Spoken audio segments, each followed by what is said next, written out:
মন্দে পুরুষোত্তম জয়গুরু পরম প্রেমময় শ্রী শ্রী ঠাকুর অনুকূল চন্দ্রের আলোচনা প্রসঙ্গে ষষ্ঠ খণ্ড গ্রন্থ থেকে পাঠ 10ই পৌষ মঙ্গলবার 1352 ইংরাজি 25/12/1945। শ্রী শ্রী ঠাকুর বিকালে শ্রীযুত খেপুদার বারান্দায় এসে বসেছেন।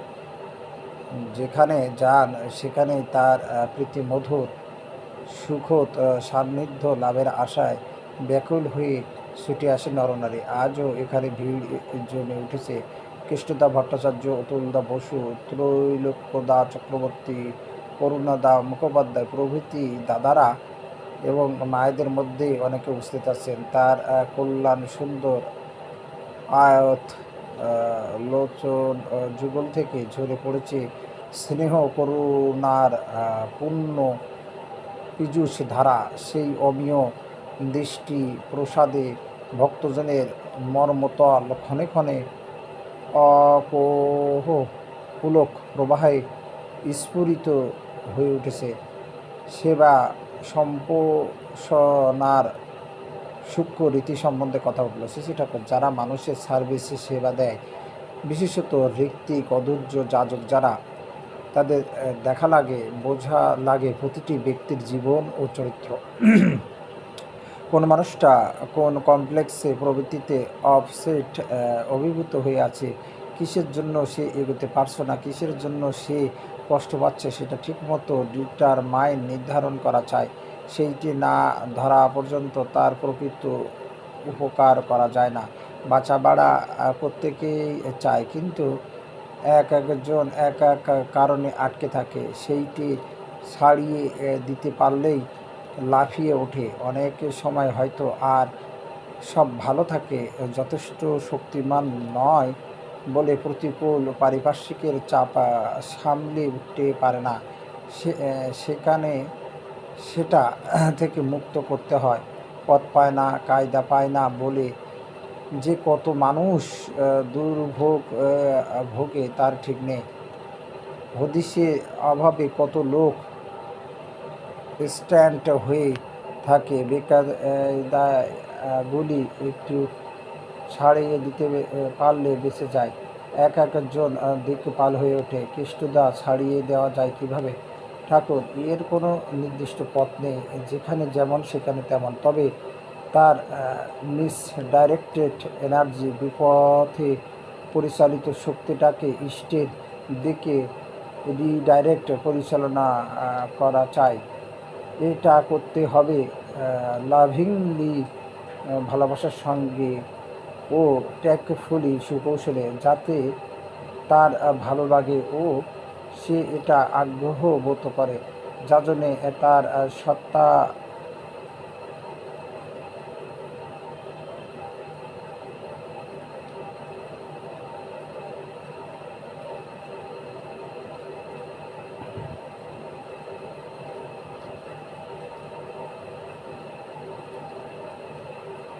সে তার আগ্রহ বোধ করে। যাজনে তার সত্তাটাকে রঙিন করে তুলতে হয়। নিজের সত্তা রঙিন না হলে সেই যাজন ফোটে না। ইষ্টানুক আত্মনিয়ন্ত্রণের অভিজ্ঞতা যার আছে, সেই অভিজ্ঞতার উপর দাঁড়িয়ে সে স্থান কাল পাত্র ভেদে নানা মানুষকে আত্মনিয়ন্ত্রণের ব্যাপারে প্রয়োজন মতো সাহায্য করতে পারে। অনেক সময় মানুষকে তার নিজস্ব পরিবেশ থেকে সরিয়ে কিছু দিনের জন্য একটা ভালো পরিবেশের এনে সৎভাবে ও সদাচরণে মাতিয়ে তুলতে হয় এবং সঙ্গে সঙ্গে যাজন মুখর করে তুলতে হয়। ওই অভ্যাস যদি তার ঠিক থাকে, তাহলে পারিপার্শ্বিক তারে কাবু করতে পারে না। সতের সঙ্গে সেই জন্য মানুষের এত প্রয়োজন, সতের সঙ্গ। তবে পরিবেশের সাহায্য যতই পাক, মানুষের সহজাত সংস্কার ভালো না হলে ও ভিতরে আগ্রহ না জাগলে ফায়দা হয় না।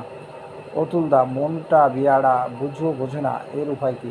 ঠাকুর, ছোট আমের পাল্লায় থাকলে মনটা কুঁচকে থাকে, সংকীর্ণ স্বার্থ ও প্রবৃত্তির পেছনে ঘোরে। কিন্তু ইষ্টকে অবলম্বন করে সুপিয়ার ইগো মহা আমি যখন জেগে ওঠে, তখন দেখে ইষ্ট ও সেই সঙ্গে সঙ্গে পরিবেশের সবার সঙ্গে তার জীবন জড়ানো। এই বোধের সঙ্গে সঙ্গে আসে দায়িত্ববোধ। কী করে ইষ্টের ইচ্ছা পূরণ করা যায়, সবার দুঃখ দূর করা যায়। ঘাড়ে যখন এই ভালোবাসার দায় চাপে, তখন বেয়ারা যা সিধে শটান হয়ে আসে।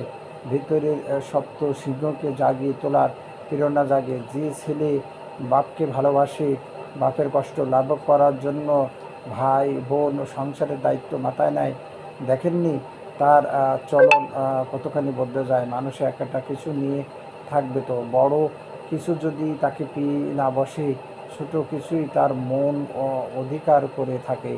সেই জন্য ইষ্টের জঞ্জাল ঘাড়ে নিতে হয়। তখন এই বেয়ারা মনই ইষ্টের বাহন হয়ে ওঠে। তাতে সে নিজেও তরে যায়, অন্যকেও তরিয়ে দিতে পারে। এইবার শ্রী ঠাকুর বেড়াতে বেরোলেন। সঙ্গে সঙ্গে অনেকে চলেছেন।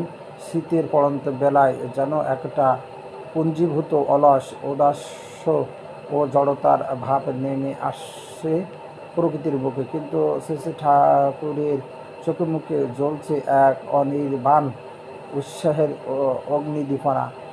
হাঁটতে হাঁটতে সৎসাহে কথাবার্তা বলছেন, আর সবার অন্তর অগ্নিগর্ভ উদ্দীপনায় ভরপুর হয়ে উঠেছে। প্রতুলদা বললেন, রিসার্চ গবেষণা করতে গেলে আপ টু ডেট আধুনিকতম বই দরকার। চেষ্টা করে, হ্যাঁ বই তো দরকার, শুধু নিজের লাইন বিভাগের নয়, অ্যালাইন্ড লাইন সম্পর্কিত বিভাগের যা কিছু তাও জোগাড় করতে হয়। একটা বিষয়কে জানাই হয় না যত সময় তার সঙ্গে সম্পর্কিত অন্যান্য বিষয়গুলি জানা না যায়।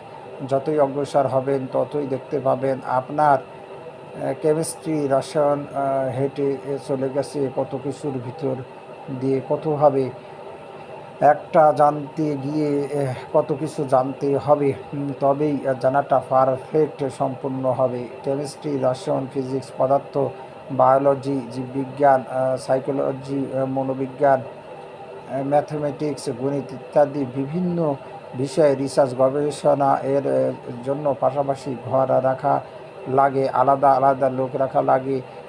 তাদের আবার মাঝে মাঝে মিলিত হয়ে বিভিন্ন বিষয়ের যোগসূত্র সম্বন্ধে পরস্পর আলাপ আলোচনা ও ভাব বিনিময় করা লাগে। তাতে প্রত্যেকেই হরাইজন দিগন্ত উন্ডেন্ট বিস্তৃত হয়। প্রত্যেকটি বিভাগের আলাদাভাবে এবং সব বিভাগের মিলিতভাবে দেখতে হবে লাইফ, জীবনকে কেমনভাবে নানা দিক দিয়ে ফ্লোরিশ উন্নত করা যায়।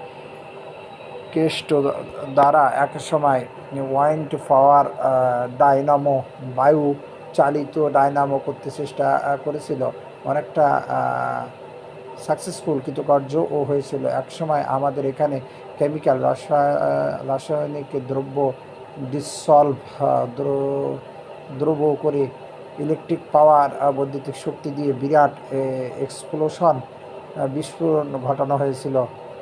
প্রত্যেকটি বস্তুর ভিতরে যে অফুরন্ত এনার্জি শক্তি সংহত হয়ে আসে এবং সেই এনার্জি শক্তি যে নানাভাবে কাজে লাগানো যায় সে বিষয়ে কোনো সন্দেহ নাই, করলেই হয়। তার জন্য অন্তত 5-7 জন উপযুক্ত ইষ্টপ্রাণ লোক চাই। ইষ্টনিষ্ঠা যাদের যত পাকা, ম্যান অফ প্রিন্সিপাল, আদর্শ লোকে নীতিনিষ্ঠ মানুষ হিসাবেও তারা তেমনি শক্ত। তাদের রিসার্চ ইনস্টিটিউটে গবেষণার সংস্কার থাকা চাই। ভালো ডিগ্রিওয়ালা লোক দরকার, নইলে ইনফেরিওরিটি হীনমন্যতাওয়ালা লোক তাদের কোনো পাত্তা দেবে না। এনভায়রনমেন্ট, পরিবেশকে তো একেবারে ইগনোর উপেক্ষা করা যায় না। তাছাড়া সর্বোচ্চ ডিগ্রি নিতে গিয়ে যে ট্রেনিং শিক্ষাটুকু হয়ে থাকে তাও অরিজিনাল রিসার্চ মৌলিক গবেষণা এর ক্ষেত্রে কাজে লাগে। যারা এ কাজ করবে তাদের থাকা চাই টিনেসিয়াস রেসপন্সিভ অ্যাডারেন্স, লাগোয়া সরাসরি অনুরাগ, কমন সেন্স, সাধারণ জ্ঞান, সিনসিয়ারিটি, আন্তরিকতা, অ্যাক্টিভ অ্যারোডোয়ার, সক্রিয় উৎসাহ। জীবন যাবে তবু তারা এ কাজ ছাড়বে না। বুদ্ধদেবের মতো বলবে, ইহা শনে শুষ্য তুমে শরীরম, এই আসনে আমার শরীর শুকিয়ে যায় সেও ভালো, কিন্তু এই কাজ সফল না করে ছাড়ব না। দাঁড়াই তো এই নিয়েই দাঁড়াবো। ধ্যানী বুদ্ধের মতো সিঙ্গেল পারপাসড একনিষ্ঠ লোক যদি হয়, আর সঙ্গে সঙ্গে প্রয়োজনীয় ট্যালেন্ট প্রতিভা যদি থাকে, তবে অসম্ভব সম্ভব হতে পারে। এছাড়া যাজন কাজের জন্য আরও 300 আরকার কর্মী দরকার।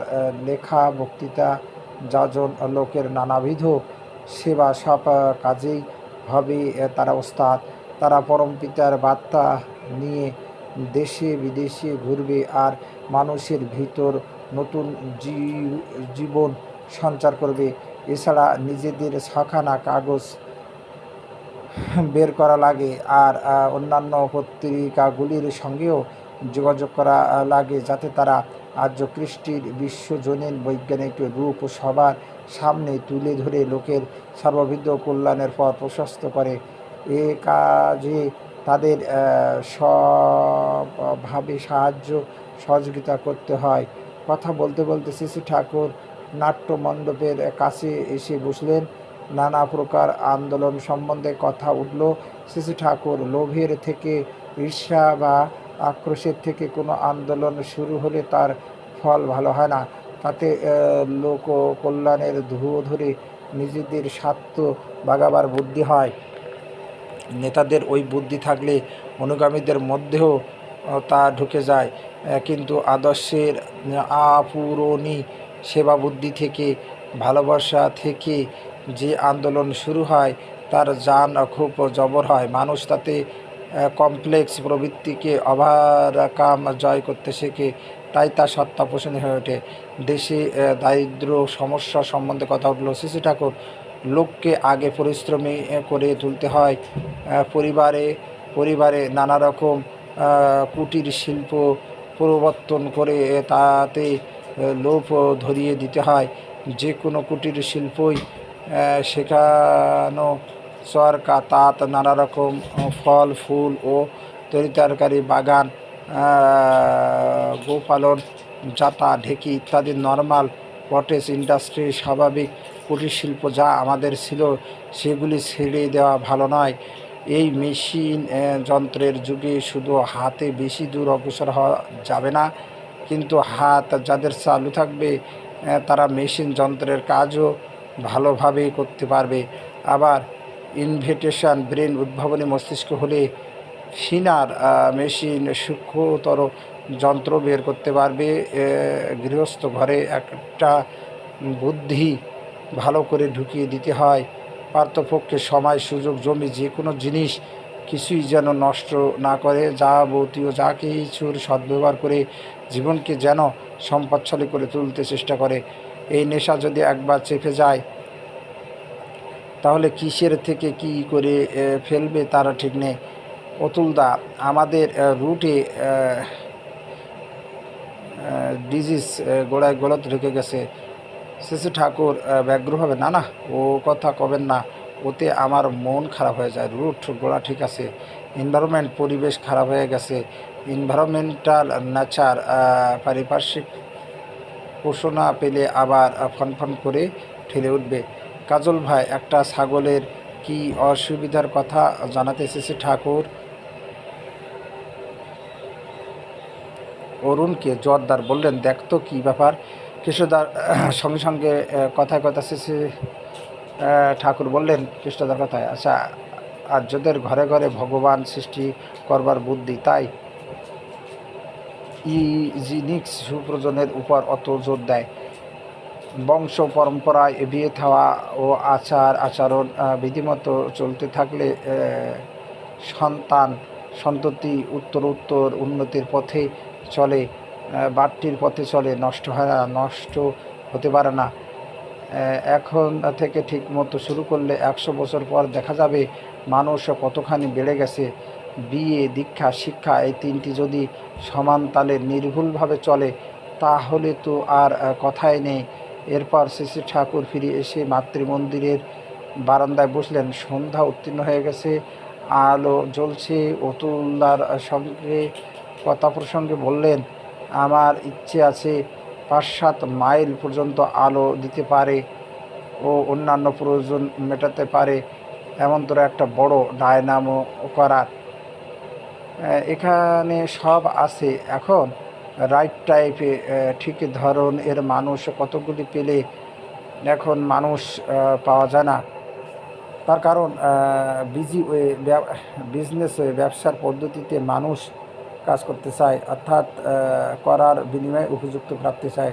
তা করলে এখানেও হতো, কিন্তু চাকরি বা ব্যবসাদারি মনোবৃত্তি নিয়ে আদর্শের সেবা ও সঞ্চালনার কাজ হয় না। প্রাপ্তি প্রত্যাশায় বাধা হয়ে দাঁড়ায়। তারা দাঁড়াবে নিরাশী নির্মম হয়ে তপস্যা ও সেবার উপর। পরমপিতা যখন যা জোটান তাতেই খুশি থাকবে, আর মত্ত থাকবে নির্দিষ্ট কর্ম ও দায়িত্ব নিয়ে। তা থাকলে শেষ পর্যন্ত কিন্তু আটকায় না। কিন্তু সাধারণ সৎসঙ্গী মানুষ এই এতখানি দুঃখ কষ্ট ও নিশ্চয়তার মধ্যে নিজেকে জড়িত করতে চায় না।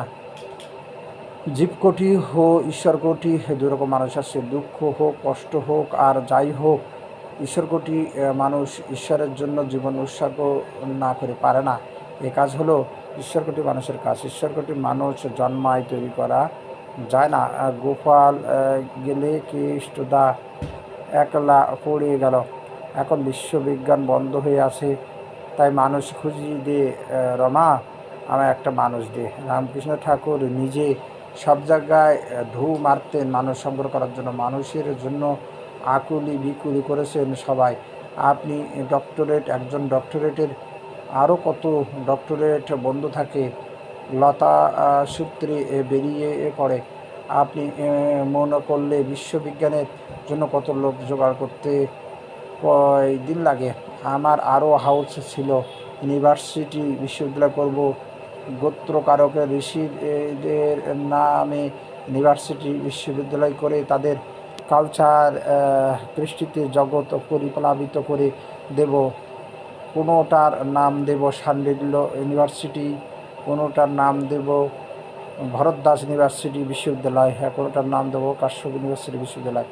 অতুলদা, প্রাচীন মহিমা তো আমরা ভালো করে জানি না, শুনেছি তক্ষশিলায় সেই প্রাচীনকালে যে গম হয়েছে আজও পর্যন্ত তেমন উন্নত ধরনের গম আর কোথাও হয়নি। বন্দে পুষিত, বন্দে পুষিত, বন্দে পুষিত।